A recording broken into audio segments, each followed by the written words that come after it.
నమస్తే, welcome to Aadya TV. నేను మీ స్వర్ణ. ప్రస్తుతం మనతో పాటు ఉన్నారు సినీ క్రిటిక్ విజ్ఞాన్ గారు. హలో విజ్ఞాన్ గారు. ఈరోజు విమెన్స్ డే. సో ఆ సందర్భంగా విమెన్స్ గురించి మాట్లాడుకుందాం. ఒక టైంలో సినిమాల పరంగా మనం చూసినట్లయితే హీరోకి ఎంత ఇంపార్టెన్స్ ఉండేదో హీరోయిన్ కూడా అంతే ఇంపార్టెన్స్ ఉండేది. మనము సావిత్రి గారు, జమున గారు, లైక్ కృష్ణకుమారి గారు, వీళ్ళందరినీ చూస్తే అదొక లవ్ స్టోరీ అయినా సరే అన్ని ఎమోషన్స్ని హీరోయిన్లో కూడా పెట్టేవారు. బట్ తర్వాత చూస్తే హీరోయిన్ ఇంపార్టెన్స్ తగ్గిపోయింది, ఏదో డాన్సింగ్ డాల్ కింద కనిపించింది. బట్ ఇప్పుడు మనం చూస్తుంటే సెపరేట్గా లేడీ ఓరియంటెడ్ సినిమాలు వచ్చేస్తున్నాయి. నయనతార గారు కావచ్చు, రైట్, మన తాప్సీ గారు కావచ్చు. మీరేం చెప్తారు మహిళలు సాధించిన విజయాలు సినిమాల్లో? అదే అన్ని రంగాల్లోనూ ఈక్వల్గా ఉండాలి అని ఎప్పటి నుంచో అనుకుంటూనే సినిమా ఇండస్ట్రీలో కూడా యాక్చువల్గా ఏం చేస్తున్నారంటే, ఇప్పుడు హీరో 60 ఏళ్ళు వచ్చినా హీరోనే. ఇప్పుడు ప్రజెంట్ హీరోయిన్ మాత్రం 30 దాటితే ఆంటీ. అవును, అంతే. కొంచెం అయింది, పెళ్ళి అయిపోతే ఇంకా ఆమె అవసరం లేదు.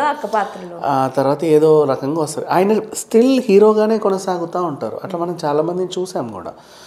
కానీ బాలీవుడ్లో మాత్రం ఇప్పటికీ హీరోయిన్లుగానే ఉన్నారు. ఫర్ ఎగ్జాంపుల్ చెప్పాలంటే శ్రీదేవి గారు హీరోయిన్ గారే పోయారు, లాస్ట్ వరకు హీరోయిన్ ఆవిడ.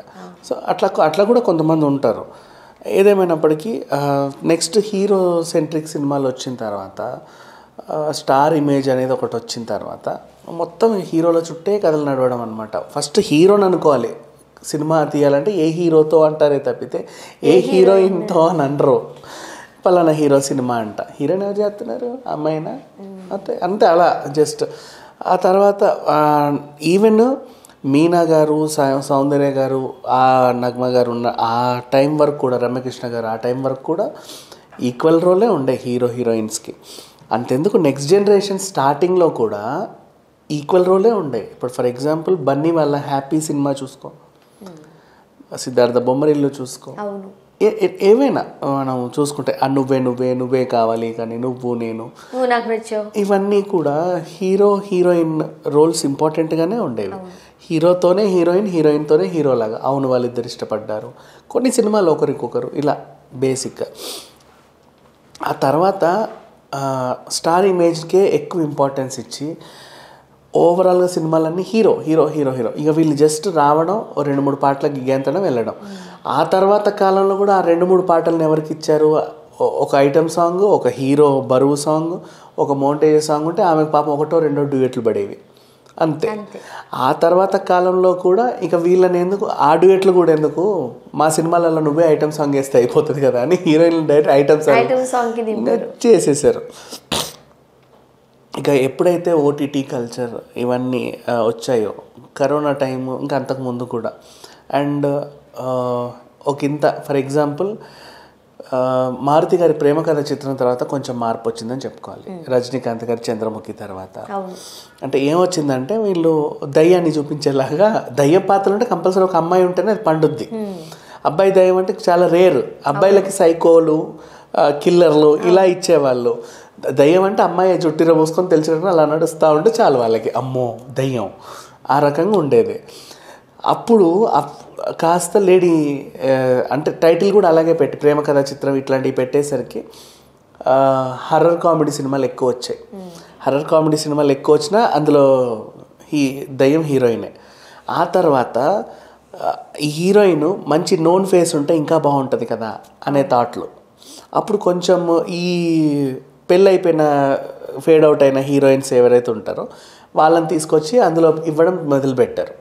అలా suspense thrillers, crime thrillers, horror కామెడీల జోనర్ ఒక రోల్ వరకు బాగా నడిచింది.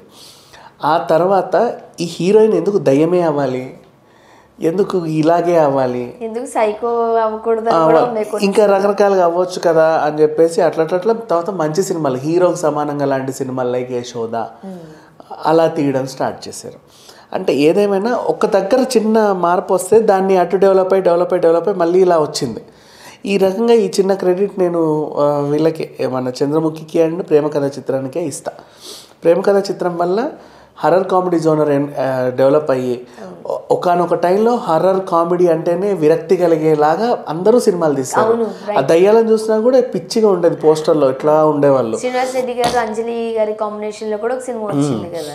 సో అట్లా అన్ని తీసిన తర్వాత హర్రర్ కామెడీ అంటేనే విరక్తి కలిగేలా చేసిన తర్వాత వీళ్ళందరూ ఖాళీ అయిపోయారు. వాళ్ళతో సినిమాలు తీయాలి, ఏం తీయాలి, హర్రర్ కామెడీ ఎందుకు, ఇంకో జోనర్ ట్రై చేద్దాం, అట్లా జోనర్ల మీద జోనర్లు ట్రై చేస్తూ కొత్త కొత్త కథలు తీసుకొచ్చి ఇప్పుడు ఓటీటీ ప్లాట్ఫామ్స్ మొత్తం హీరోయిన్లే నిండిపోయారు.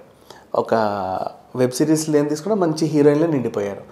అండ్ ఇంకొకటి తర్వాత వీళ్ళకి తెలిసిన విషయం ఏంటంటే, హీరోయిన్ సెంట్రిక్తో సినిమా తీస్తే వీళ్ళ రెమ్యునరేషన్లు ముందు నుంచి అలాగే ఉన్నాయి.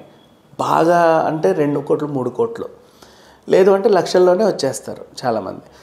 అదే ఒక హీరోని పెట్టాలనుకుంటా, హీరోయిన్ని తీసి హీరో అంటే మినిమం 5 కోట్లు 10 కోట్లు 12 కోట్లు అంటే అట్లా ఉన్నాయి. సినిమా బడ్జెట్ అంతా ఈయనకి ఇవ్వాల్సి వస్తుంది. సో ఆ రకంగా చూసుకొని ఎగిరి దంచినా అదే కూలి, ఎగరకుండా దంచినా అదే కూలి అనే ఒక సామెత ఉంది కదా. అలా ఆయన్ని పెట్టినా ఈవెంట్ పెట్టినా స్టోరీ ఇదే కదా, రిలీజ్ అదే, చూద్దాం ఏమవుతుందో. మార్కెట్ వస్తుంది, జనాలు వస్తున్నారు, చూస్తున్నారు, నిర్మాణ డబ్బులు మిగులుతున్నాయి. ఇప్పుడు ఈ అమ్మాయితో నేను తీసా కరెక్టే, ఇక్కడ ఈ అమ్మాయి బదులు ఒక పెద్ద హీరోని పెడితే నాకు ఇంకా 40 కోట్లు ఎక్స్ట్రా అవుతున్నాయి. ఎందుకు దాని బదులు అవే ఉంచుకొని ఈ అమ్మాయితోనే ఇంకో సినిమా కూడా తీసుకోవచ్చు కదా నేను. ఆ రకంగా అవుతున్నాయి. అండ్ డైరెక్టర్స్ కూడా కొత్తగా ఆలోచిస్తున్నారు. మనం బాలీవుడ్ చూస్తే టబు అండ్ తాప్సీ వీళ్ళిద్దరూ చేసిన లేడీ ఓరియంటెడ్ మిగతా వాళ్ళు చేయలేదనే చెప్పుకోవచ్చు, రైట్? కంపేర్ చేస్తే దీపికా పదుకొనే కావచ్చు, ప్రియాంక చోప్రా కావచ్చు, వాళ్ళందరూ హీరోయిన్లుగానే ఉంటున్నారు. తాప్సీ విషయంలో మన వాళ్ళదే తప్పు.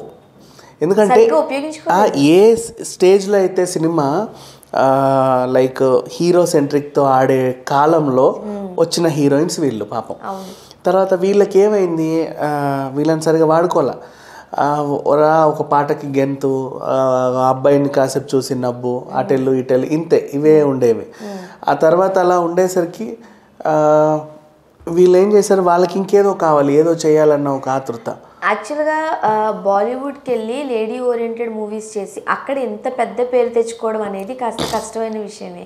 బట్ తాప్సీ గట్టిగానే నిరూపించుకున్నారని చెప్పొచ్చు. అండ్ టబు కూడా మనం చూసినట్లయితే ఏమంటారు?